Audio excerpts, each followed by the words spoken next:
Olá pessoal, como é que estão vocês? Espero que estejam vivendo e sobrevivendo a esse período tão difícil.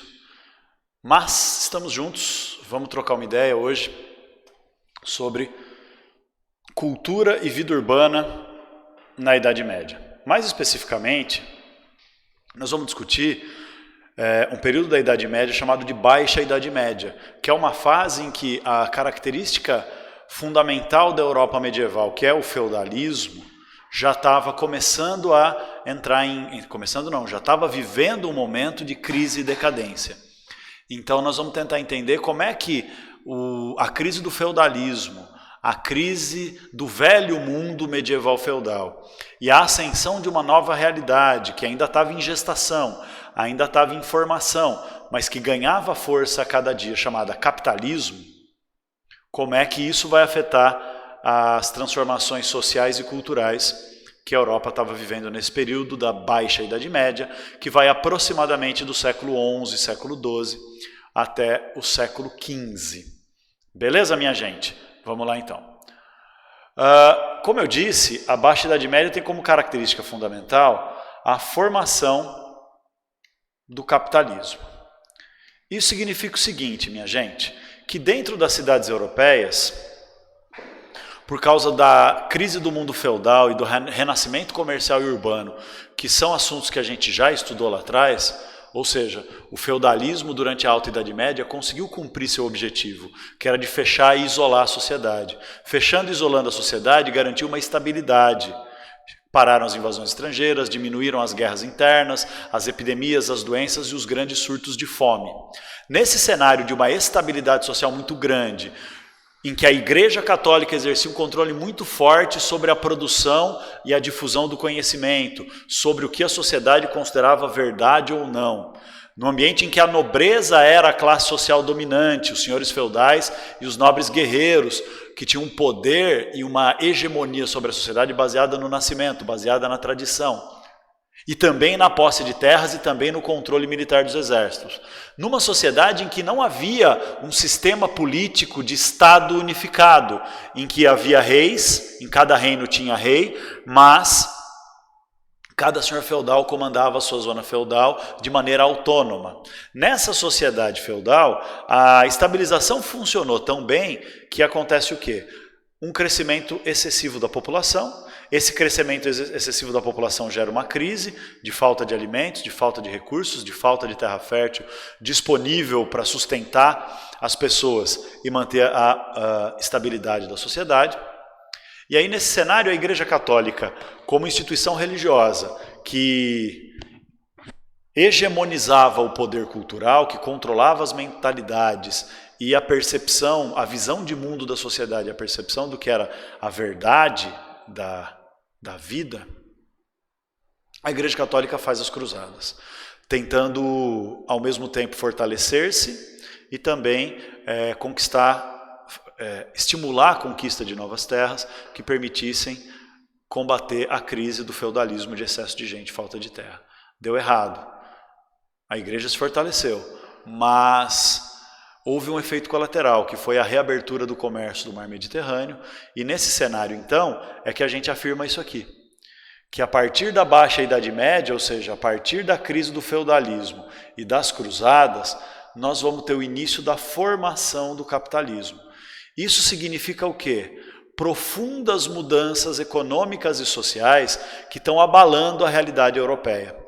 Essas mudanças econômicas têm a ver com o desenvolvimento da atividade econômica, não mais apenas agrícola, voltada para a subsistência, fechada no feudo, com a riqueza agrícola concentrada na mão do senhor feudal.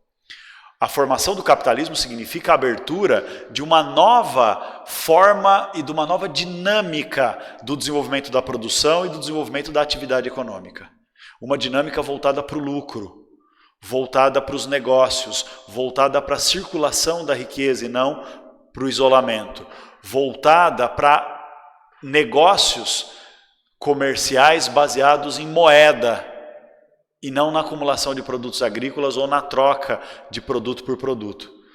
uma realidade econômica em que a riqueza não é mais rural, é urbana, não se concentra mais no feudo, se concentra nas cidades, em que a camada social que concentra essa riqueza vai deixando aos poucos de ser a nobreza e vai aos poucos se formando, se fortalecendo uma nova camada social detentora da riqueza, que é a camada capitalista da sociedade. Hoje a gente chamaria de empresários, ou patrões, ou capitalistas. As pessoas que acumulam lucro para investir esse dinheiro, para ampliar os seus negócios e multiplicar, reproduzir o seu lucro. Então, essa mudança econômica fundamental vai gerando um enorme dinamismo nas economias das várias regiões da Europa, onde esse fenômeno está acontecendo, nas cidades. Então, vai ter não só comércio, a cidade fazer comércio de produtos urbanos e de produtos trazidos lá do Oriente, especiarias trazidas lá da Índia, lá das regiões controladas pelos árabes, pelos muçulmanos, lá da Pérsia, lá da China, do Japão, da Polinésia. Essas especiarias chegavam à Europa por rotas terrestres, como a Rota da Seda, por exemplo, ou por rotas marítimas, através de rotas marítimas pelo Oceano Índico, até chegar ao Oriente Médio, do Oriente Médio até chegar no litoral do Mar Mediterrâneo por terra, e no Mar Mediterrâneo os europeus iam comprar as cidades, os comerciantes das cidades italianas iam comprar essas especiarias e produtos orientais em cidades, polos comerciais importantes, como Constantinopla, Alexandria, Damasco, Antioquia, enfim, Beirute. E desse comércio cada vez mais lucrativo, a Europa vai ser invadida de produtos comerciais. Então, um aspecto da formação do capitalismo, um aspecto dessa nova realidade econômica que está nascendo, é o aspecto do crescimento, do desenvolvimento de rotas e redes comerciais. Repito, tanto de fora da Europa para dentro da Europa, como das cidades comercializando com as zonas feudais. Isso, inclusive, vai forçar os senhores feudais a venderem a colheita agrícola, a venderem aquele produto agrícola que antes eles concentravam para sustentar seu exército e sustentar seu poder sobre o feudo. Os senhores feudais vão negociar essa colheita agrícola para juntar metal precioso, para juntar moeda, para comprar os produtos que vinham do Oriente e os produtos que vinham das cidades.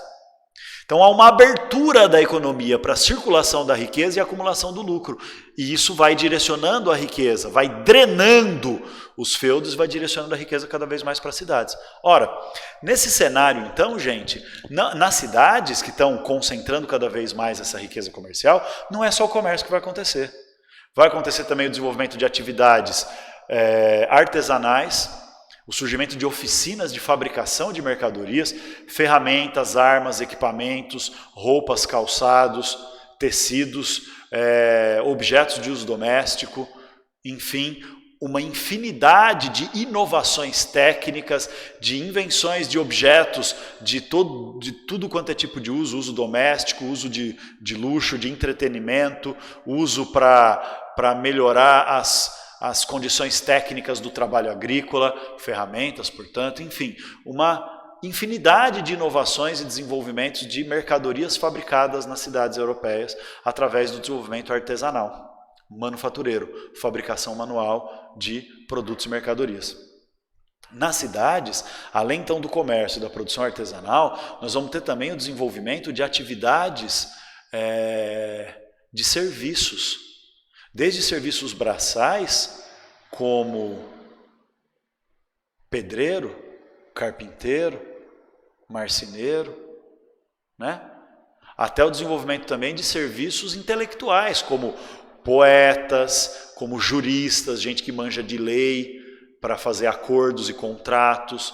Vão desenvolver também atividades artísticas, desenvolver atividades literárias, desenvolver atividades educacionais. Então vão começar a se desenvolver atividades ligadas à educação, à alfabetização, porque a população urbana precisa manjar de ler e escrever, precisa manjar de contar, de aritmética, de matemática, de geometria até, para poder fazer os seus projetos, para poder fazer os seus negócios, para poder entender essa dinâmica cada vez mais movimentada de circulação da riqueza, de contato com pessoas de outros povos, de outras regiões da Europa, de outras regiões do mundo antigo, com povos orientais, com árabes, que era o povo mais desenvolvido em termos culturais, científicos e filosóficos do planeta Terra nessa época. Então nós temos uma enorme diversidade de atividades econômicas e de oportunidades de convivência social se desenvolvendo nas cidades. Mas não para aí.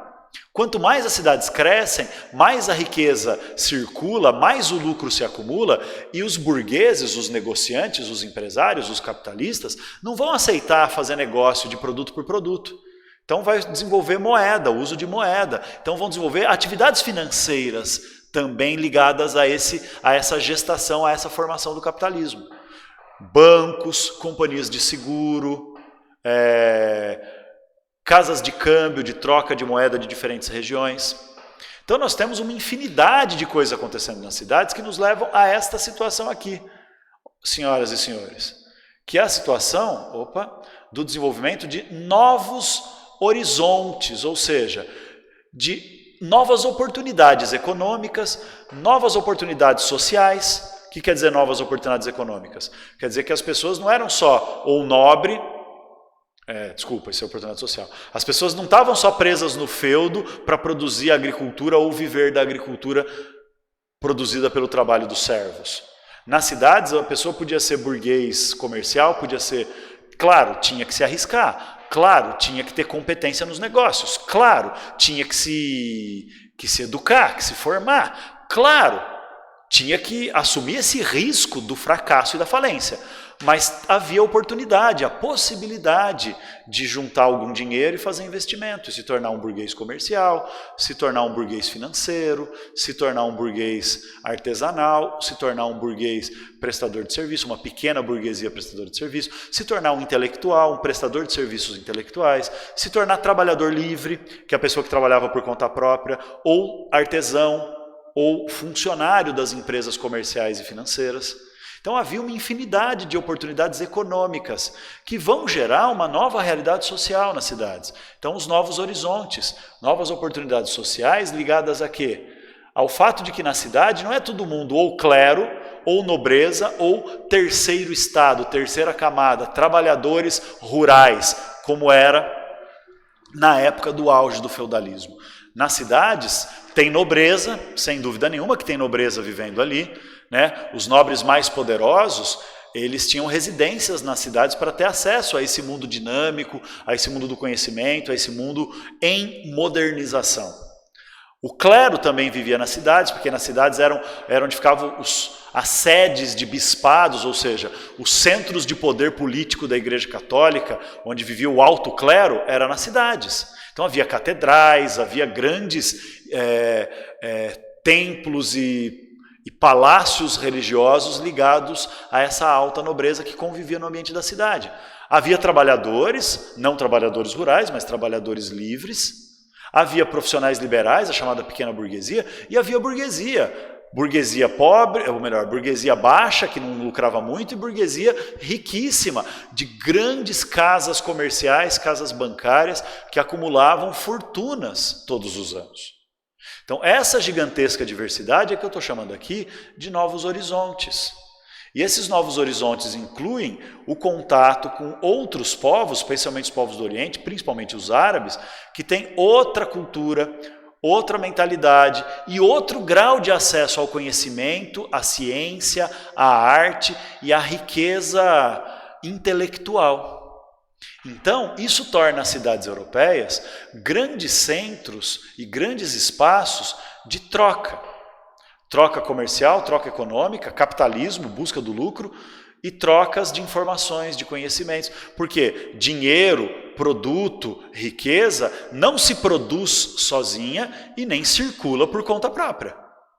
Se está circulando riqueza, se está circulando negócio, se está circulando moeda, se está desenvolvendo produção, é porque está circulando gente. E se está circulando gente, é porque está circulando diferentes tradições, diferentes mentalidades, diferentes línguas, diferentes traços culturais, diferentes formas de conhecimento, científico ou não científico, filosófico ou não filosófico. E isso tudo, então, vai tornando as cidades grandes centros de trocas e encontros, né? Encontros entre diferentes camadas sociais, encontros entre diferentes povos. E dessa riqueza toda, as pessoas conviviam no espaço da catedral, no espaço da igreja, onde as pessoas não iam só para adorar a Deus e para ouvir o padre falar, como era na época feudal, nas igrejas, nas aldeias rurais dentro dos feudos. Nas catedrais, nas cidades, essa rica convivência entre as pessoas gerava também o espaço do debate.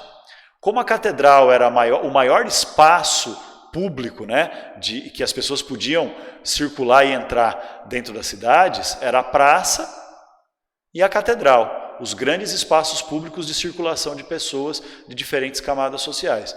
Então as catedrais também funcionavam às vezes como locais de reunião, antes das missas, depois das missas, em horários especificamente marcados para a realização de assembleias, onde a população da cidade tinha oportunidade de discutir os problemas da cidade e de começar a formar uma nova realidade de criar governos próprios das cidades, que é um assunto que a gente vai falar depois. Então tem o espaço da catedral, tem o espaço do mercado, da circulação da riqueza e dos negócios. Tem as praças, onde as diferentes camadas sociais e pessoas de diferentes povos e culturas convivem. As ruas estreitas, características dessas cidades, porque são cidades geralmente cercadas de muralhas, e por isso chamadas de burgos, tipos de cidade-fortaleza, que conforme vão crescendo e vão chegando perto do limite da muralha, elas começam a parar de crescer na horizontal e começam a crescer na vertical, ou seja, a construção de vários andares nos prédios, nos edifícios, nas casas. Então um andar de loja comercial, um andar de oficina artesanal, no andar de cima a moradia de uma família pobre, no último andar a moradia de uma família rica, enfim, sei lá o quê, o contrário geralmente, no andar mais próximo do chão, mais fácil de ter acesso à cidade, as pessoas ricas, e mais nos andares superiores as pessoas mais pobres, mas enfim,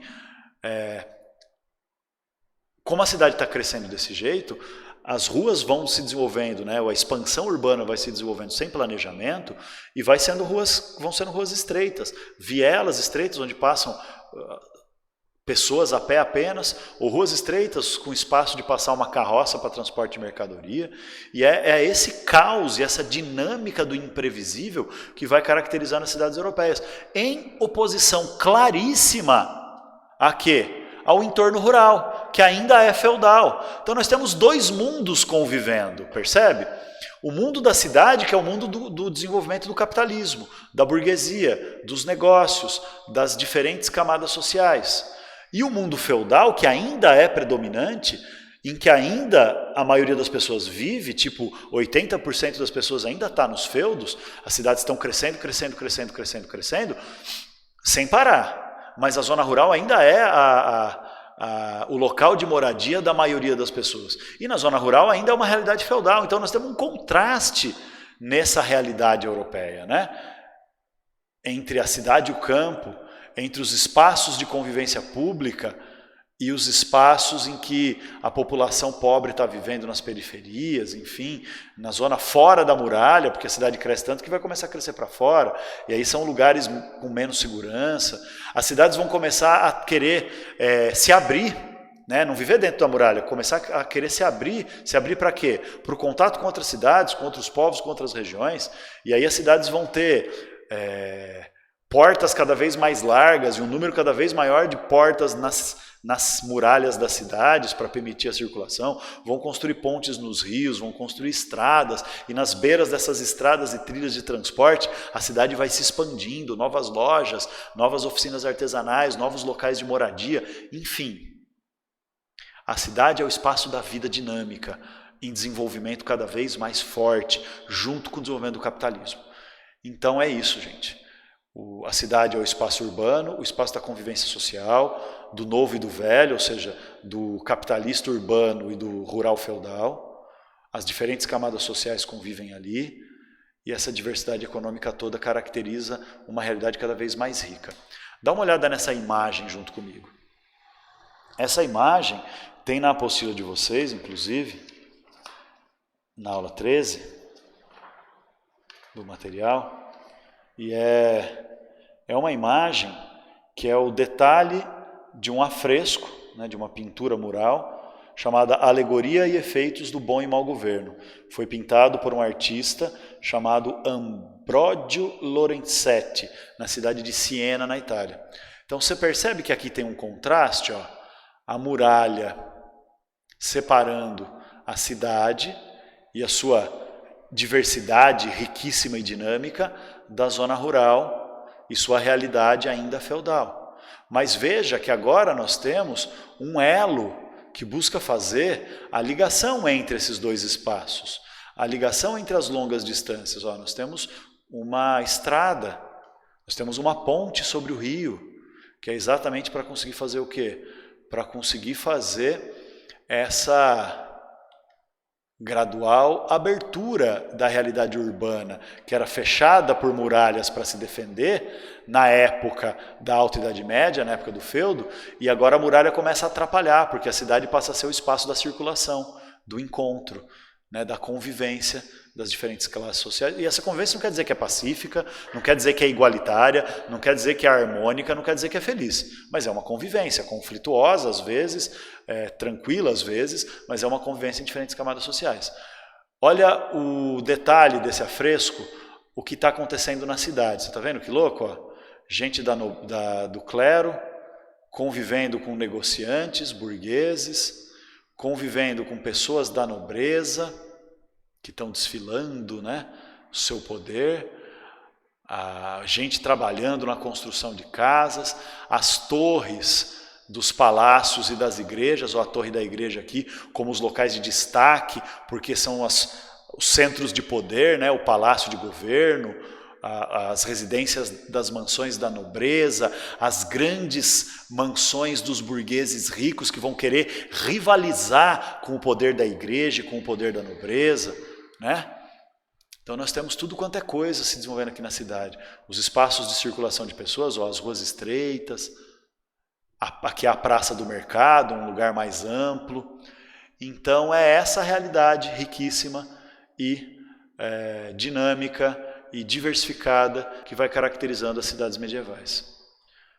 Pois bem, essa realidade de uma vida urbana cada vez mais dinâmica, cada vez mais rica e cada vez mais ligada ao capitalismo, também começa a mudar a maneira como as pessoas pensam, a maneira como as pessoas entendem a realidade e a maneira como as pessoas convivem dentro da realidade das cidades.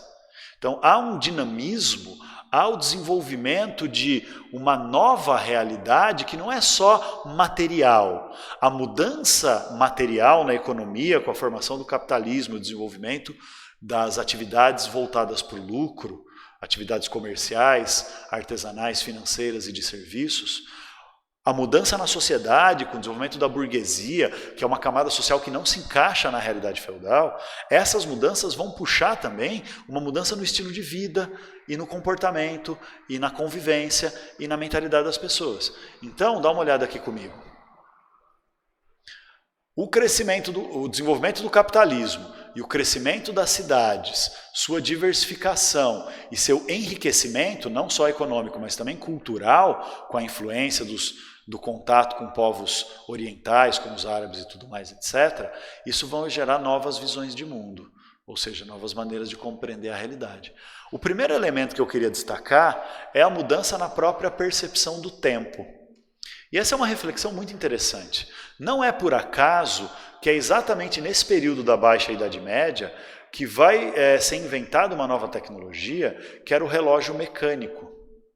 O relógio mecânico que funciona a partir de um mecanismo de engrenagens que fazem a contagem do tempo. Você sabe como é que um relógio mecânico tradicional funciona? Não eram ainda relógios portáteis, eram os relógios que ficavam nas torres das igrejas, eram os relógios para a sociedade inteira, né? Como geralmente a torre da igreja era o lugar mais alto da cidade, ficava o relógio ali. Então, como é que funciona um relógio mecânico? Era um mecanismo muito complexo para o padrão da época, mas funciona mais ou menos assim. Tem uma fonte de energia, geralmente um pêndulo, né? Que mantém um movimento constante. Esse movimento constante do pêndulo vai fazendo, eu não tenho coordenação motora, vai fazendo girar uma roda, e essa roda começa a girar engrenagens que se encaixam.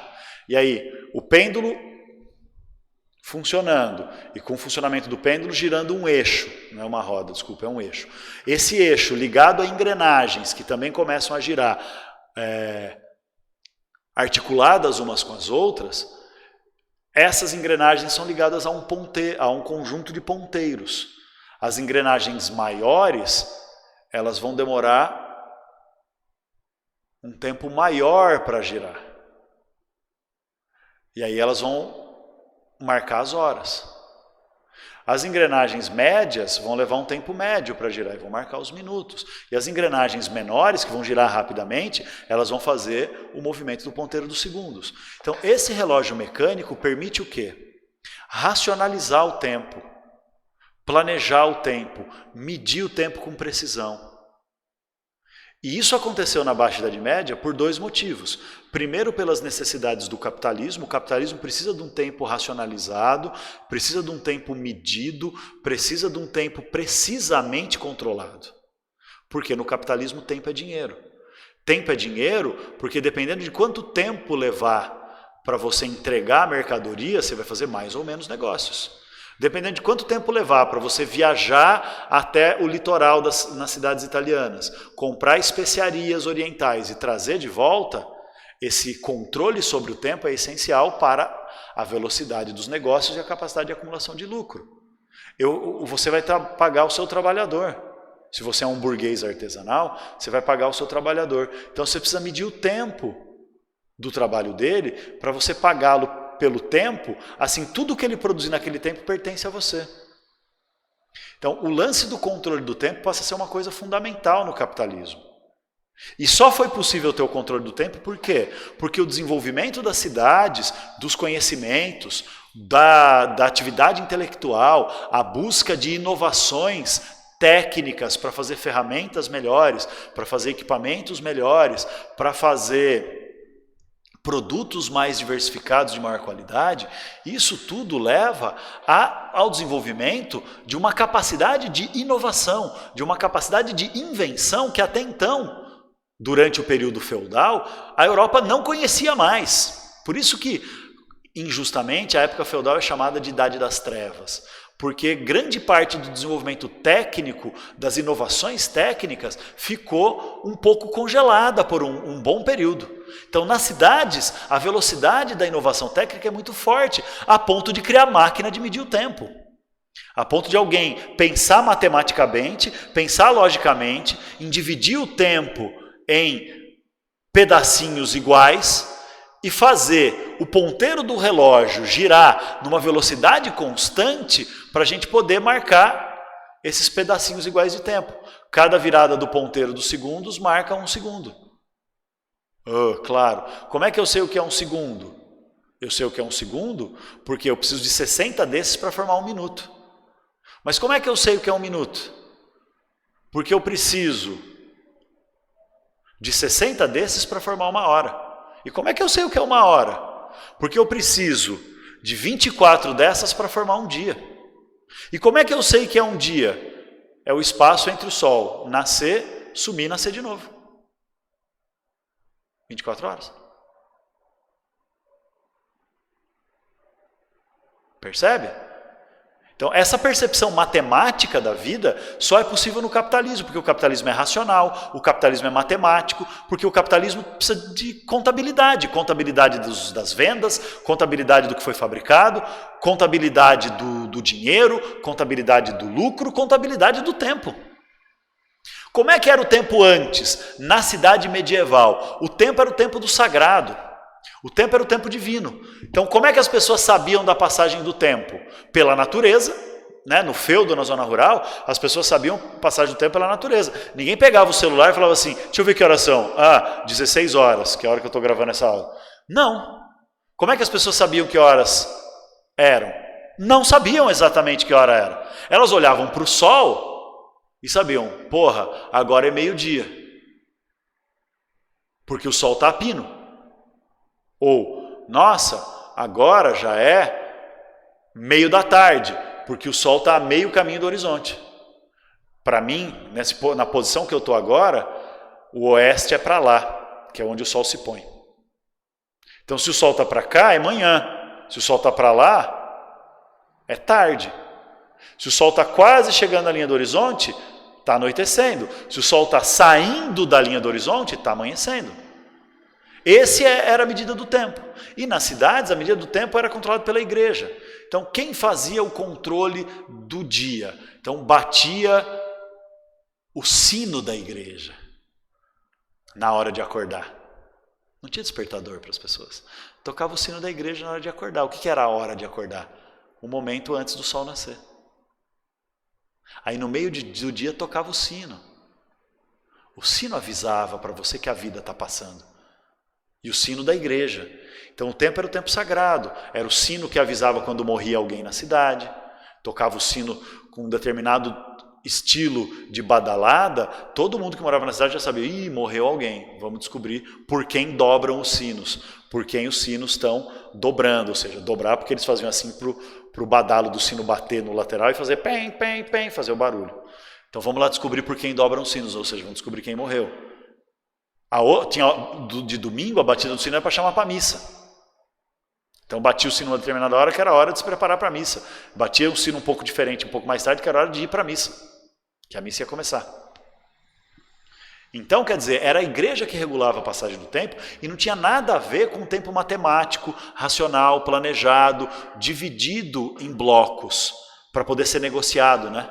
Como é que eu negocio o tempo? Meu patrão compra a minha hora de trabalho. Assim ele negocia o tempo comigo. Eu vendo o meu tempo de trabalho. Não agora, porque agora eu estou fodido, né? Estou gravando as aulas em casa, não tem mais hora nem de parar nem de começar. Antes eu dava em média 7 horas, de 7 a 9 horas aula por dia. Agora eu estou ficando de 12 a 14 horas por dia trabalhando. Porque tem que cumprir a tarefa. Percebe? Quem controla meu tempo sou eu. Agora, o tempo do capitalismo é o tempo controlado, é o tempo negociado. Para a época feudal, o tempo era sagrado, ele jamais podia ser negociado. Então você não podia, por exemplo, emprestar dinheiro para alguém e falar assim, ó, a cada mês eu vou te cobrar 10% de juros. Porque você está transformando o tempo do empréstimo numa fonte de dinheiro. Se você transforma o tempo em fonte de dinheiro, você está desrespeitando Deus que te deu o tempo de graça. Essa era a mentalidade medieval. Só que o capitalismo precisa regular o tempo. Então, esse lance que eu estou afirmando aqui, da diferença entre tempo sagrado e tempo mecanizado, é, na verdade, o desenvolvimento do tempo do capitalismo. É, na verdade, o desenvolvimento do tempo do capitalismo. O que quer dizer isso? Quer dizer que o tempo mecanizado, o tempo do relógio, é o tempo que pode ser medido, e se ele é medido, ele pode ser negociado. Tanto entre patrão e empregado, quanto entre banco e credor. Credor é quem deve para o banco, quem pega empréstimo no banco. Tanto entre o patrão e o cliente, né? Definir qual horário a loja vai estar funcionando, definir em quantas parcelas, quanto tempo você tem para pagar a sua compra, em quantas parcelas eu vou dividir para você, quanto eu vou cobrar a mais pelo tempo que você está demorando para me pagar. Então o tempo passa a ser não mais um elemento do sagrado, o tempo passa a ser um elemento profano. O que é profano? Um elemento que não é mais computado, medido como algo sagrado e inacessível, mas é algo que é medido, contado e organizado a partir de um ponto de vista do interesse humano. Nesse caso, o interesse da burguesia nas cidades de usar o tempo como fonte de lucro para os seus negócios. Né?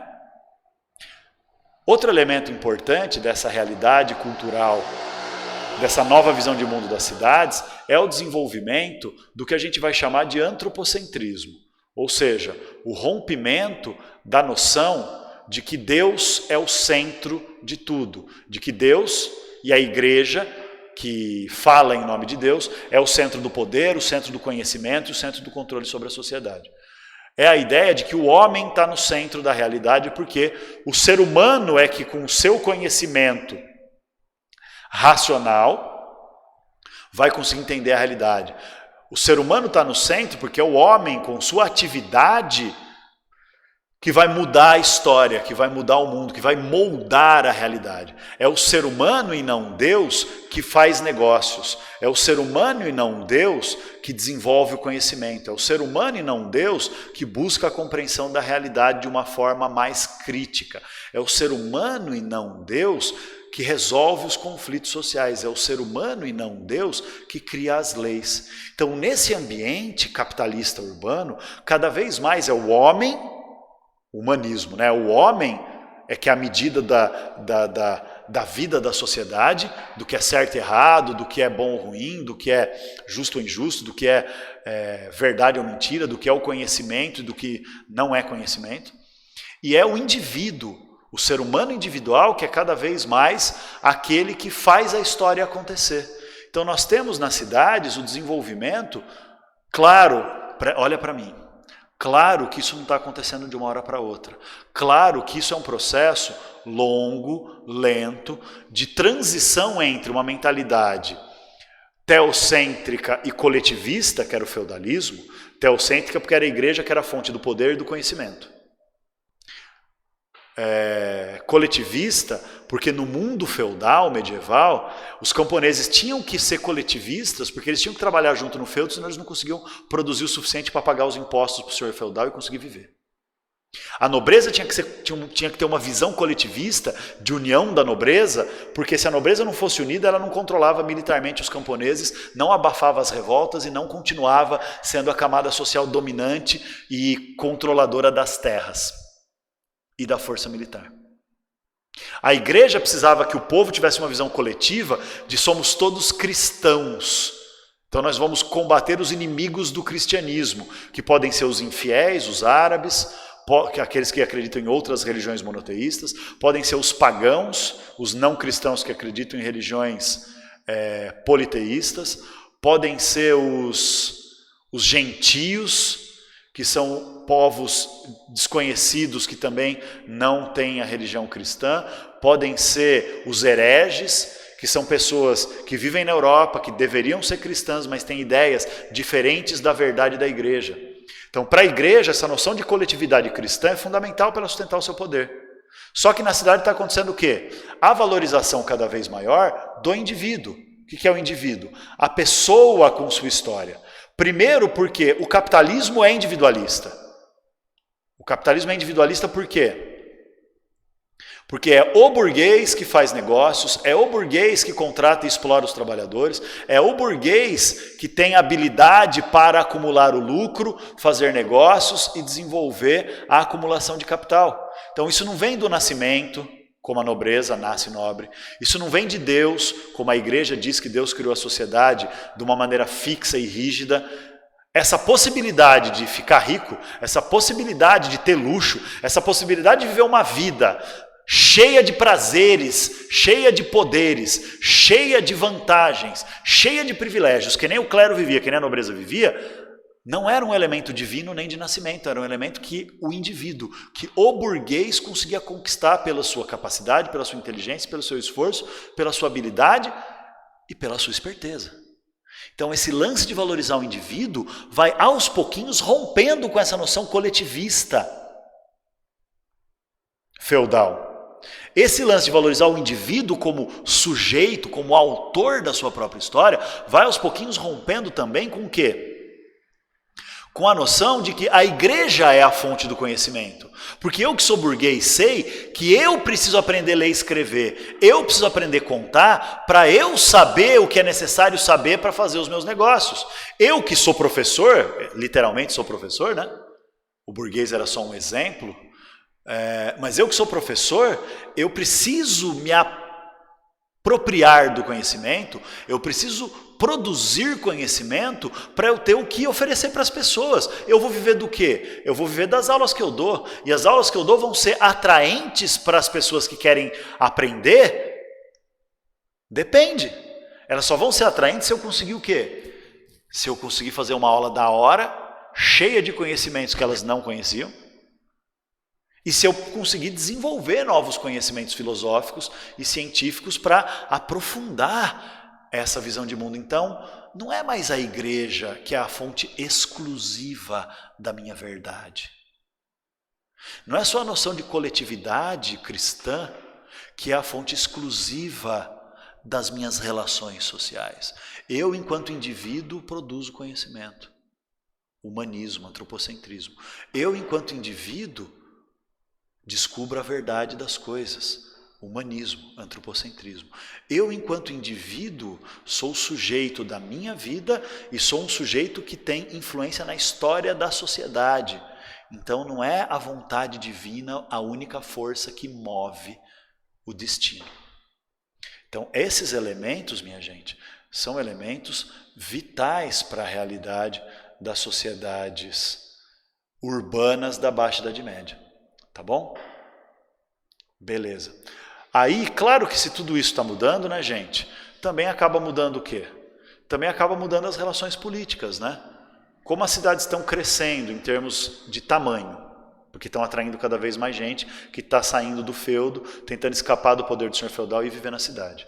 As cidades estão atraindo cada vez mais riqueza, que é o capitalismo se desenvolvendo, riqueza comercial, riqueza artesanal, riqueza financeira, riqueza de serviços. Como as cidades estão desenvolvendo também uma diversidade, uma riqueza de encontros e contatos culturais entre diferentes camadas sociais e diferentes povos que conviviam dentro dessa realidade tão dinâmica. A cidade está também produzindo uma diversidade, uma riqueza cultural, uma nova visão de mundo, individualista, antropocêntrica, humanista. Se isso tudo está acontecendo nas cidades, é claro que as cidades vão começar ou melhor, as cidades não, porque a cidade não é um ser vivo, né? Mas a população que habita as cidades vão começar a considerar que o feudalismo só atrapalha. Então quem vivia na cidade começa a ver o feudalismo como um problema. Problema por quê? Porque a cidade não é livre. Ela não é livre para se desenvolver, porque ela está dentro de uma terra que faz parte de algum feudo. Então o que as cidades vão começar a querer? Vão começar a querer se livrar do domínio dos senhores feudais. Então veja, os senhores feudais, o senhor feudal mais poderoso daquela região, ele cobrava impostos, cobrava taxas, e ele definia se a cidade podia ou não podia expandir seu território. Porque aquela terra onde a cidade estava, ficava dentro de um ducado, dentro de uma marca, dentro de um condado, que são regiões feudais controladas por um nobre. Então as cidades vão querer se livrar disso. Ao mesmo tempo, as cidades vão querer também o quê? Elas vão querer também que haja o fim da autonomia feudal para que haja uma única moeda para o território inteiro, para facilitar o comércio entre as diferentes regiões, diferentes cidades, diferentes áreas feudais, uma única moeda para todo o reino. Elas vão precisar de um único sistema de leis, um único sistema de impostos, um exército unificado para garantir a segurança nas estradas e para garantir a defesa e a proteção das cidades, a defesa e a proteção dos comerciantes que viajam longas distâncias para obter os seus produtos ou negociar os seus produtos. Então todo esse cenário torna cada vez mais necessário o que a gente já estudou. Né? Quando é que a gente estudou isso? A gente estudou isso lá atrás, quando a gente falou de formação das monarquias nacionais, ou seja, as cidades são também um elemento impulsionador da formação do Estado. Por quê? Porque vai acontecer isso aqui, olha comigo. As cidades vão começar a ficar tão ricas, tão poderosas, né? A burguesia tão poderosa dentro das cidades, acumulando tanta riqueza, que a burguesia nas cidades vai querer que a cidade se torne uma cidade livre do domínio feudal. Livre do domínio feudal significa o quê? Uma cidade que possuísse um documento chamado Carta de Franquia. Carta de Franquia quer dizer a carta de libertação dessa cidade. Ou seja, a cidade deixar de ser uma área controlada por um senhor feudal. A cidade ser livre, franca, quer dizer livre, sem controle externo. Então, quando essas cidades conquistam essa carta de franquia, e aí tinha dois jeitos delas conquistarem a carta de franquia. O primeiro jeito era negociando com o senhor feudal mesmo. Muitas vezes esses senhores feudais eram super poderosões, mas estavam ficando pobres. Por quê? Porque dentro do capitalismo a riqueza estava se concentrando na forma de lucro na mão da burguesia dentro das cidades. Então os senhores feudais ainda eram muito poderosos, mas eles estavam ficando com dificuldades econômicas para manter o poder sobre seu feudo e tudo mais. Então muitos senhores de terra vão negociar um acordo com a cidade, para a cidade pagar uma indenização fodida para ele, em troca dele fazer o quê? assinar o documento chamado Carta de Franquia, tornando a cidade uma cidade franca, que na Itália e na França, essas cidades costumavam ser chamadas de comunas. Comuna por quê? Porque a cidade deixa de ser uma área feudal, deixa de ser uma área de controle nobre e passa a ser uma área comum, ou seja, uma república. Esse é outro nome que as comunas recebiam, repúblicas. Por quê? Porque vão passar a ter seu próprio governo, porque vão passar a ter sua própria organização social interna e vão passar a se desenvolver a partir das decisões tomadas pela própria população da cidade, que vai pagar imposto para manter o governo da cidade. Vão pagar imposto para ter uma prefeitura, para ter um governo republicano. Na Itália eles chamavam de governo comunale, né? O governo comunal, comunitário, da comuna. Então eles juntavam o dinheiro dos impostos que eles pagavam para a cidade se manter, e aí eles elegiam representantes para ser os governantes. Em Veneza, por exemplo, o governante era chamado de doge, que é tipo um prefeito para nós hoje. E eram eleitos vários cargos, como na época do Império Romano, né, que se elegiam vários cargos, várias magistraturas, desde juízes para organizar tribunais dentro das cidades, até administradores, cobradores de impostos, enfim, a burocracia, né, o sistema de funcionários públicos para fazer funcionar, era bancado com os impostos dos próprios habitantes da cidade, dos próprios habitantes da comuna da Cidade Franca. Então, quer dizer, é uma nova realidade política. Só que como essas cidades francas, elas se livraram de ser zona feudal, mas elas ficavam dentro dos reinos, o que acabava acontecendo? Acabava acontecendo que elas continuavam pagando imposto para o rei. E isso ajudava o rei a fortalecer o seu poder, e isso ajudou a formar o Estado Nacional, como a gente já viu em outras aulas. Tá bom, galera? Para terminar essa aula, duas coisinhas. Coisinha 1, eu quero mostrar essa imagem para vocês. Meu computador está meio embaçado. Essa imagem também é um quadro que também está facilmente acessível para vocês no material. O quadro se chama Guidorico da Fogliano. Ele foi pintado em 1348 por um artista também de Siena, chamado Simone Martini. Esse Guidorico da Fogliano, que está representado aqui, ó, nesse cavalo todo ornamentado, a imagem que eu consegui achar melhorzinha, ela ainda é uma bosta. Mas esse cavalo está como se fosse com uma roupa dourada, para simbolizar uma armadura militar como se fosse feita de ouro. E o Guidorico da Fogliano está também vestido com uma roupa da mesma cor, com as mesmas estampas do cavalo. Esse cara, Guidorico da Fogliano, vocês estão gostando da minha pronúncia do italiano, né? Genial. Parece o tiozão do churrasco. Esse maluco aí, o Guidorico, ele era o chefe militar de Siena. Então, olha só, aqui está a cidade de Siena, para onde ele está indo, como chefe militar, ou seja, membro do governo da cidade de Siena. Aqui a gente tem um castelo medieval, aqui a gente tem uma aldeia agrícola, então isso aqui é uma zona rural feudal, em contraste com a zona urbana. Ó, tem um pedaço da cidade aqui, ela está em cima do morro, mas ela desce o morro e vem para a parte baixa, ó, e aqui continua sendo a cidade. Tá ligado? Então, o que isso mostra? É a primeira vez na história que a gente vê, isso é 1348, século XIV, 1300 ou 1200? 1300. A gente vê um quadro pintando uma pessoa especificamente. Antes, os quadros medievais, a gente vai desenvolver isso melhor em aulas no futuro, os quadros medievais eles pintavam cenas sagradas da religião, pintavam grandes personagens históricos do passado, nobres, reis, imperadores e papas, santos. Agora, as pessoas comuns, o Guidorico, ele não é um nobre, ele é um burguês, ele é um habitante da cidade, que foi eleito e nomeado como chefe militar de Siena, que era uma cidade muito rica da Itália nessa época, da Baixa Idade Média, da gestação do capitalismo. Então, o nosso amigo Guidorico, ele é um Zé comum, que deixou de ser um Zé comum porque ficou rico, e por ser rico e influente na cidade, ele conseguiu ser eleito para um cargo de alto poder. Então, veja, ele não é da igreja, ele não é do clero, ele não é da nobreza, e ele tem poder. Então a valorização do indivíduo passa a ser um traço fundamental. A outra coisa que eu quero discutir para terminar essa primeira apresentação, eu dividi esse tema em 2 apresentações, nós temos também algumas contradições. Ou seja, o mundo da Baixa Idade Média, o mundo medieval das cidades medievais, é um mundo em contradição porque é um mundo em transformação. Então, muito do passado ainda está vivo lá dentro.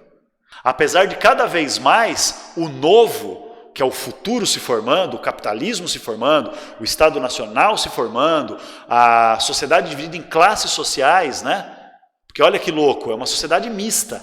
Ao mesmo tempo que tem nobreza e clero, tem burguesia, que é chamado de terceiro estado, terceira camada, terceiro estamento, como se fosse ralé. Só que não dá para dizer que a burguesia é o mesmo tipo de ralé que um camponês servo, entendeu? Então, nós temos uma sociedade que ainda é estamental, porque é dividida em 3 camadas, o clero, os que oram, a nobreza, os que lutam, e os não nobres e não clérigos, que são os que trabalham. Só que ser da terceira camada e ser um burguês é diferente de ser da terceira camada e ser um empregado do burguês. E é diferente de ser da terceira camada e ser um trabalhador livre e autônomo. Que é diferente de ser da terceira camada e ser camponês livre, que tem sua própria terrinha. Que é diferente de ser da terceira camada e ser camponês servo do feudo. Então, quer dizer, dentro dessa terceira camada nós temos uma divisão, uma diferenciação social cada vez maior, que é baseada no capital, é baseada na grana que dá poder, na grana que dá influência, na grana que dá status social, a ponto a gente de ter guidorricos. Então, essa realidade, né, de uma sociedade que é estamental, mas que dentro dela nós vemos a formação de uma sociedade de classes, qual é a diferença? A sociedade estamental, as pessoas nascem numa camada social por nascimento e não tem mobilidade. Na sociedade estamental, na sociedade de classes, a posição das pessoas não é por nascimento.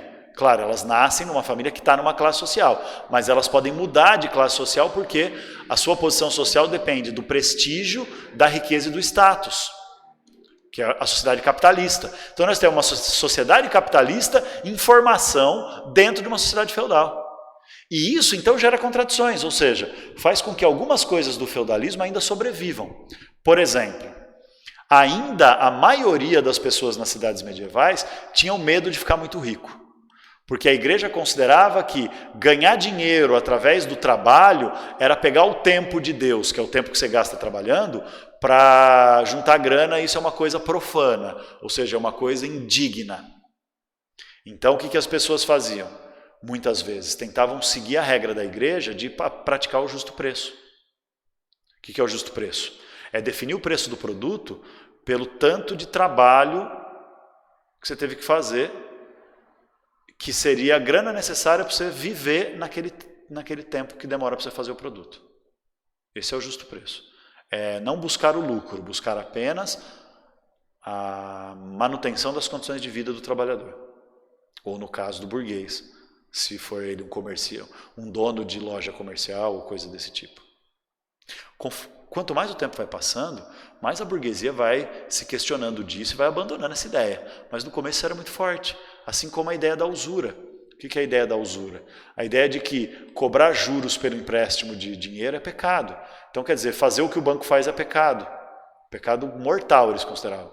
Por isso que nos primeiros tempos das cidades medievais, quem fazia usura, quem fazia negócio com dinheiro, montava banco, portanto, geralmente nem eram os burgueses europeus, eram os judeus ou os árabes. Porque como eles viviam nas cidades, mas não eram cristãos, não estavam submetidos a ter que obedecer à igreja católica. Então eles faziam o que os católicos tinham medo de fazer por considerar pecado. Com o tempo, o que os burgueses cristãos europeus começaram a fazer? Eles começaram a usar os judeus como laranjas, ou seja, a dar dinheiro para o judeu montar o banco e virar sócio escondido do judeu. Ganhava a grana, mas não aparecia como banqueiro. Continuava sendo nobre ou um burguês católico, cristão, respeitador do caráter sagrado do tempo e não praticante da usura, né, da cobrança de juros pelos empréstimos. Com o tempo, eles vão começar a cagar para isso e vão vão montar bancos de cristãos também. Mas você percebe então como essa transição, né? Essa mistura de épocas diferentes se sobrepondo, essa mistura de características diferentes se misturando, vai atrapalhar e diminuir a velocidade do desenvolvimento do capitalismo? Outra prova disso é o surgimento das corporações de ofício. O que são as corporações de ofício? É uma ideia de proteção do mercado e de acordo coletivo entre os burgueses. Então é tudo que o capitalismo não quer, né? O capitalismo não quer regras rígidas, o capitalismo quer liberdade para poder ser flexível e desenvolver os seus negócios da maneira que a burguesia quiser para juntar o máximo de lucro possível. E com livre concorrência. Quem tem o melhor produto, pelo menor preço vende mais, enriquece mais e a concorrência leva alguns a prosperarem, outros a terem dificuldades ou falirem. As corporações combatem isso, combatem essa liberdade, combatem esse individualismo. Porque elas criam regras, corporação quer dizer a união dos burgueses de um determinado tipo de negócio. Então vamos supor que eu seja um sapateiro. Para eu poder ser sapateiro aqui em Leme, que é a cidade onde eu moro e estou gravando essa aula, eu não posso simplesmente abrir minha sapataria. Eu tenho que ter a autorização da Corporação dos Sapateiros, que é a associação conjunta dos sapateiros da cidade. E eu só vou ser autorizado se eu cumprir com duas coisas. Ou melhor, em duas condições. Com duas condições. Condição 1, se eu cumprir na fabricação dos meus sapatos todas as regras de fabricação impostas pela corporação. Para que o meu sapato não seja nem muito melhor, nem muito mais barato do que o de ninguém.